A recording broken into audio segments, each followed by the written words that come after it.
15 days for ni Docs. Mabilis mo. Hindi ka labas tayo. Ha? Labas? Hindi daw ka? Labas? Matigas yung dito niya. Pero hindi na ganun katigas. Ito. Ang ganun niya. Matigas din dito. Parang may lupa. Para siyang may lupa. Buti hindi na dumago. Yung sa leg niya magaling na. Kasi. Ito. Kaya maliligo ulit tayo. Nana! Ito. Tira din.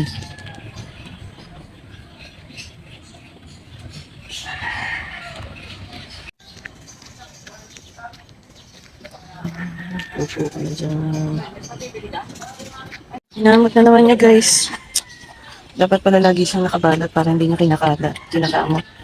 Ayan o, konting kamot niya lang eh. Pero yun sa katawan niya, dry na.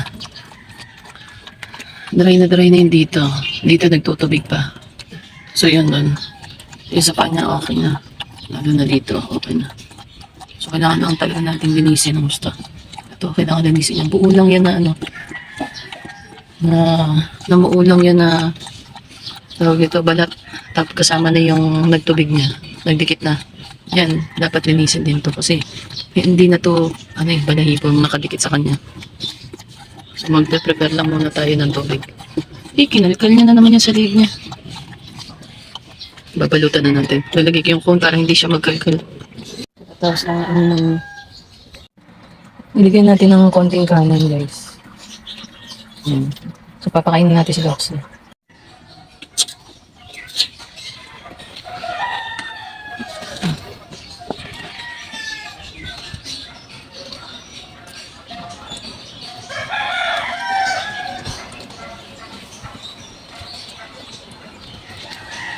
Ang dami ng bayabas. Gagawin siya yan. Doon na tayo. Papaligo na tayo.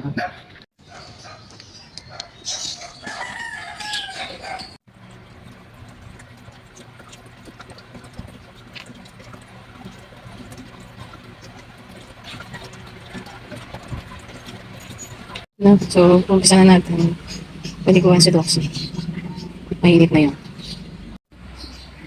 Yan si Doxy yan. So, yung side, medyo naamoy pa. So, yan. Yun guys, dinurog ko yung bayabas para pumata siya. Then, binawasan ko yung tubig, nilagay ko dun. So, pangatlong araw niya na po palang naliligo ng may bayabas. So, yan. Guys, pinagawa natin siya. Hindi ko kinukuskus. Inahayaan ko lang siyang mag-dry. So, nakabagat siya. Yan, nilagyan ko ng ipit para hindi niya, tanggalin yung kaan niya. Ang nakakalungkot guys, habang pinapaliguan ko siya, doon banda sa puwet niya, meron palang butas doon. May butas yung katawan niya sa puwet. Natatakpan lang ng balahibo. Dahil nga malapit ko na siyang malinis, ayan malinis na yung mukha niya. Wala nang, konti na lang yung buo-buo sa mukha niya. Na dikit-dikit na, langib ba yun? O yung langib. Doon sa puwetan niya, doon sa kabila. Ito yung left side niya, yung doon sa right side. Doon sa mismong pinaka-uwang ng buto niya. Grabe, meron pa na doon maliit na, ganyan kalaking butas Ganyan, natatakpan siya ng balahibo. Pag inangat mo yung balahibo niya, makikita mo butas, pero ang kinagandahan doon, hindi siya dumudugo. So, I think malapit na yung gumaling. Ang problema lang, ngayon ko lang siya nakita. Tingnan natin Tingnan natin guys ngayon. Kung makikita niyo. Dito sa part na to. Ayan. Dito.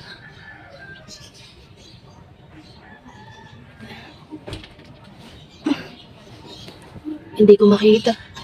Ayan, basta doon sa may pata niya. Kaya pala hirap na hirap siyang umupo. Kaya pala parang ano siya dun sa pagkakaupo mo. May malaki pala siyang sugat. So ipapakita ko sa inyo mamaya kapag natuyuan ko na siya. So sa ngayon, hayaan ko muna siyang maganyan. Habang nililinis ko to. Ayan. Kasi kailangan linisin to. Ayan malagkit pa siya Hindi katulad dito sa part na to. Dahil ata to sa nagtutubig pa yung sugat niya. Ayan Dinidinaan niya. Kailangan hindi madilaan yung mga sugat niya para mabilis gumaling. Kasi kapag dinilaan niya na, ayun na naman yung bacteria. Ayun, malinis na yung part na to. Mamaya matigas na naman to kasi ayun, malagkit pa. Hindi siya madala ng isang ano, ay ayoko naman siyang sobrang babarin.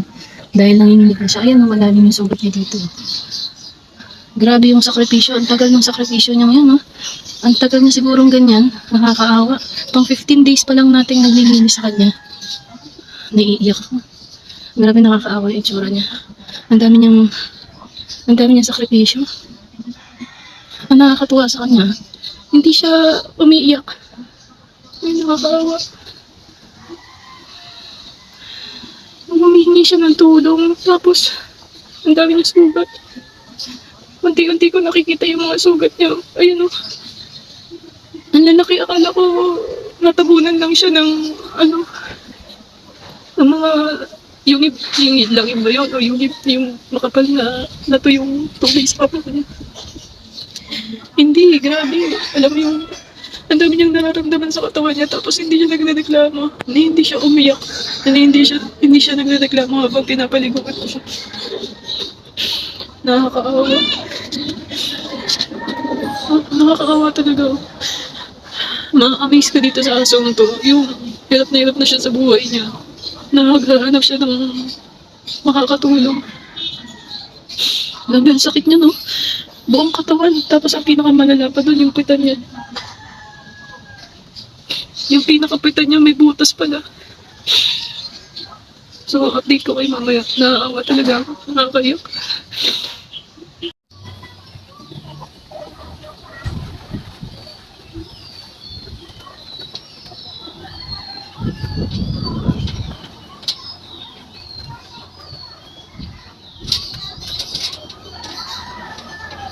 So, tatanggalin natin to. Palitan natin ang damit. Tuyo na siya. Yun guys, pinalutan ko. So, ayun. Kinalikan niya na naman. Ayun. Binuksan ko yung trapal kasi hindi na ganun kahangin. Ayun. Yun guys, nilagyan ko ng oil. Ayan, lumambot. Kailangan pala talaga may oil. Pang moisturizer ng balat niya. So bukas kami gagawa kami ng mantika ng coconut oil, gagawa kami ng bukas para pahit sa kanya. Yun guys, nalinis ko. Tapos ito, gugupitan ko na lang yung gilid. Nandiyan bukas na iba. Umaambon na kasi. Umaambon.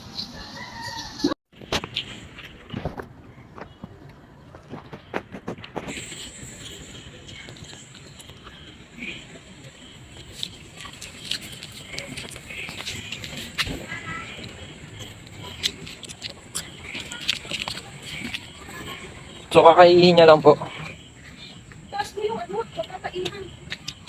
Nasa kabugo ng anak ko. Kabugo. Ay, basa na. Yung niya. Ito ba yun? Ang baho. So, may sugat po siya. Yan, no? Di namin alam kung na paano. Baka kakangat natin. Puro langit.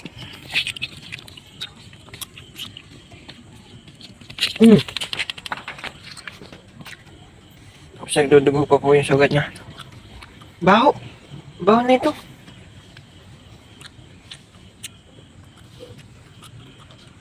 Yan na, tatay na. So, buo na po yung tae niya. Pasintabi po sa mga nakakain pero yun nga po. Ito na tayo.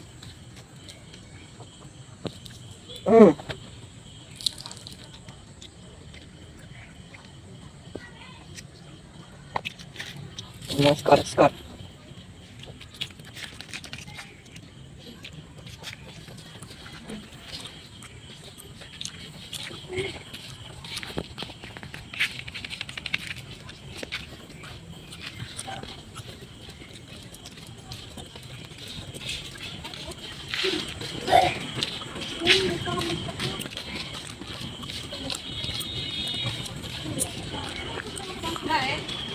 No.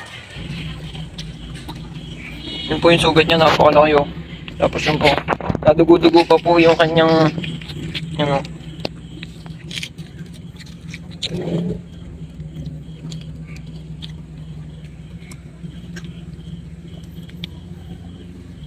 Yan, puro sugat po siya. Yan. Tapos nagkakaroon ng langit.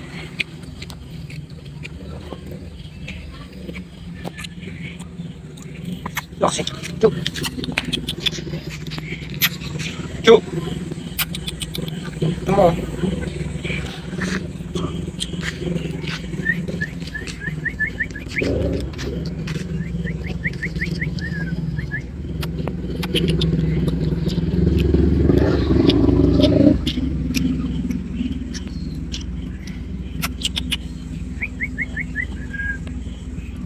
Loxy, tara na. Loxy.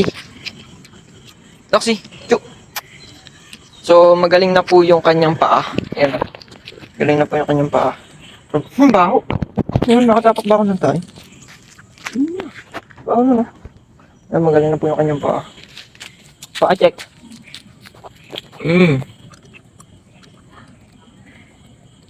Peglat na lang. Yan o, dapat talaga. Lala. Ang lala ng mga sugat niya. Ano kaya, saan kaya galing to? Baho. Nangangamoy po siya. Ang lansa, napakabaho. Yung laman niya po.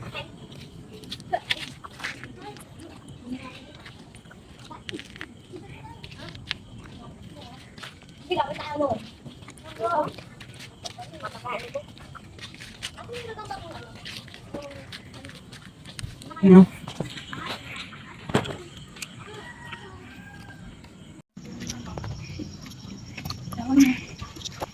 So, ayan po, lalagyan po namin ng gamit yung pwet ng may butas. Dito siguro siya umiyak. Ha? Dito siguro siya umiyak. Nang hinawakan mo. Saan? Saan? Yung pet niya. Hindi ko naman nawakan yung pet niya. Nawakan ko yun dun. Hindi ko makita. Bibidyo ko. Ayan po, ayan o. Baho, may. Ay, grabe. May uod ba? Labas naman. Tama. May uod ba?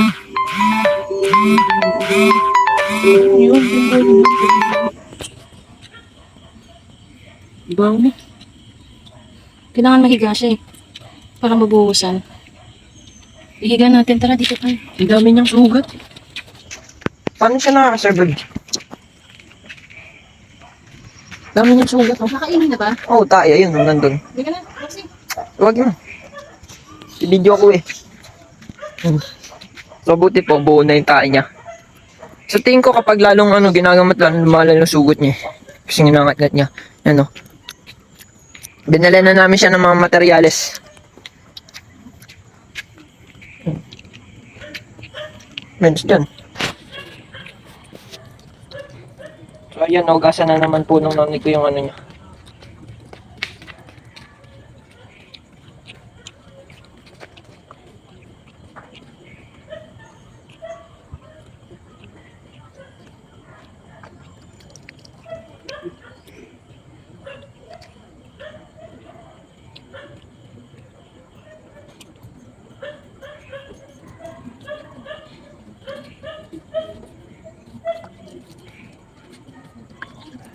Huwag mo natutok po. Huwag mo itutok. Huwag mong pabain yung video. So, baho.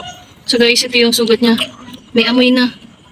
Ang baho. Ngayon ko lang napansin yan kasi nawala yung cover niya dito. So ngayon ko nalilinisan ng gusto yung mga sugat niya. Ang baho niya ngayon.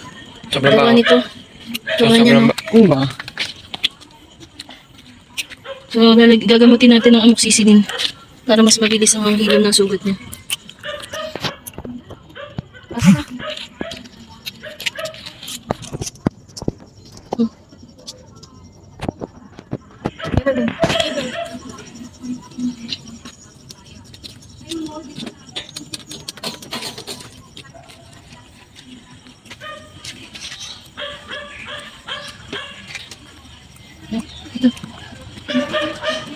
So, ito po yung gamot mo.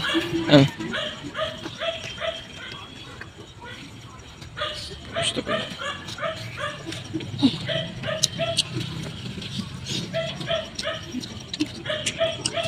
Pakaling ka ma.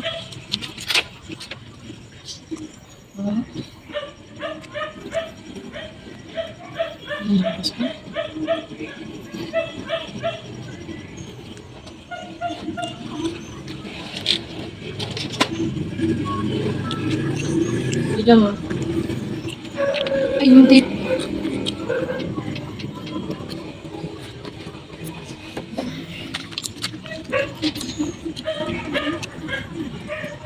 So yun po, nilalagyan po ng gamot yung sugat niya. Di ba ma-updi yan?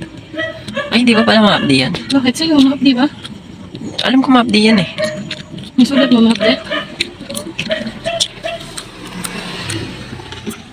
Labas Di ba naman marami tapos kanina to? mabaho.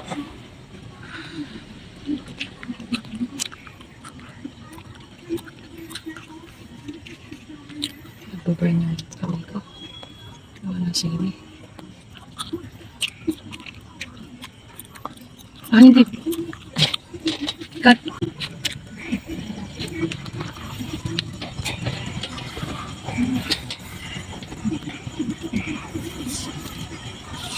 May bulak ba to? Ay, wala na palang bulak. Tapang ka ta.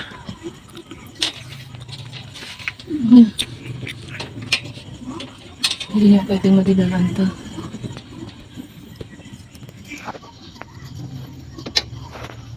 Nadikit ba?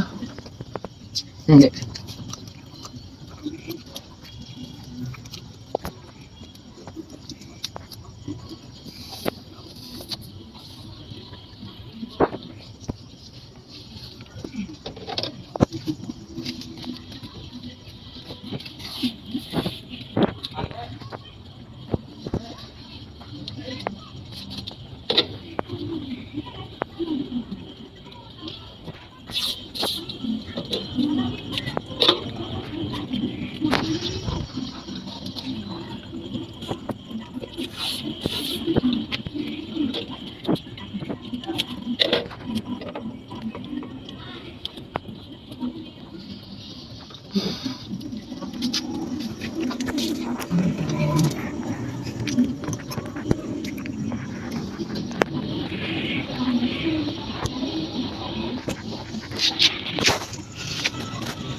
Ano na to eh. Matatanggal na to.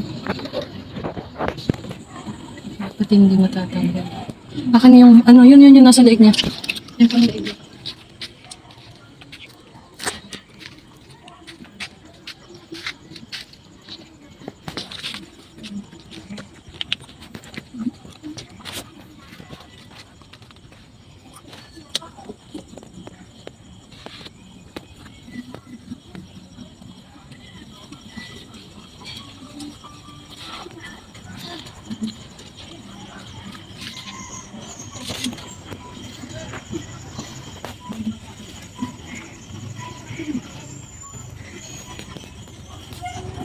Uy, masakit ng mga gata.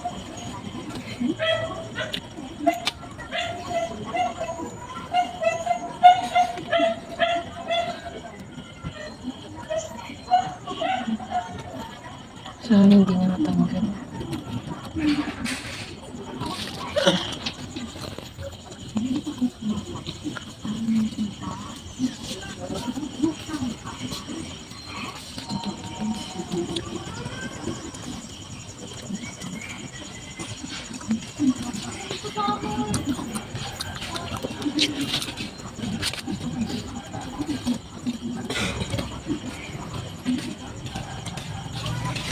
Ilang araw lang ginamot natin ng ano, yung sugat mo.